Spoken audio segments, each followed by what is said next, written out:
With the new badge system in 2K27, it's more important than ever to make sure you're spending your badge tokens and attributes on the right things. So I tested out one of the most important badges in 2K, Glove. Now, if you're not already, go ahead and click subscribe and drop a like to stay updated for future badge tests, build videos, and other things. But for myself, I only have an 83 steel currently. I wanted to wait until I did the test to make a defensive build, but I have been playing with a lot of people who have glove at various levels. So I've seen people with Hall of Fame, I've seen them with gold, I've seen them with silver and +1s. But to do the test, I copied the player DNA of one person and made them into 5. And the only difference between these builds is going to be the steel rating and the badge level. So the badge is going to be at the steel unlock requirement. So glove on bronze is going to be at 70, silver 83, gold 93, and so on. Now for the ball handler is going to be a 6'3 guard. They're going to have a 93 ball handle, 88 speed with ball, and gold unpluckable. So keep in mind throughout this test that the guard is going to have gold unpluckable. So you might have been playing online and seeing a lot of steals. One big difference right now is that a lot of people are not using unpluckable because they just don't have the badge tokens. So you might be feeling like, oh, I'm getting a lot of steals right now. Just keep in mind that people don't have that badge yet. So things are going to change. But to test it out, I put them in blacktop, made sure it was on superstar difficulty to simulate online modes. I believe that's what Park's on. That's what's Rex on, most of the game modes. And for each steal attempt, I counted it as 1. So that's going to be 1 reach right there. I actually did not count fouls, but yeah, if I reached and I didn't get a foul, that would count. Another thing to keep in mind that in blacktop, I did not lose adrenaline for reaching. So I did not have to restart the test. The only time I restarted the test was if I got these steals, so the attributes didn't go up, or if I fouled twice, then I would reset so the attributes don't drop from going cold. But starting off with bronze, you guys can see exactly how I'm doing the reaches.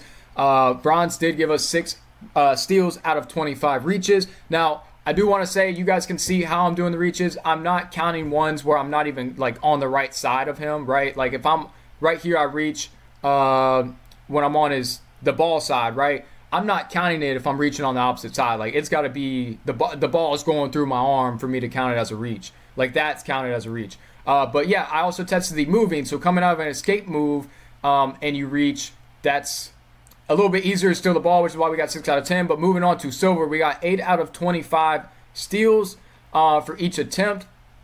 One thing I do want to say about the moving reaches is that it definitely matters what dribble moves the person is using.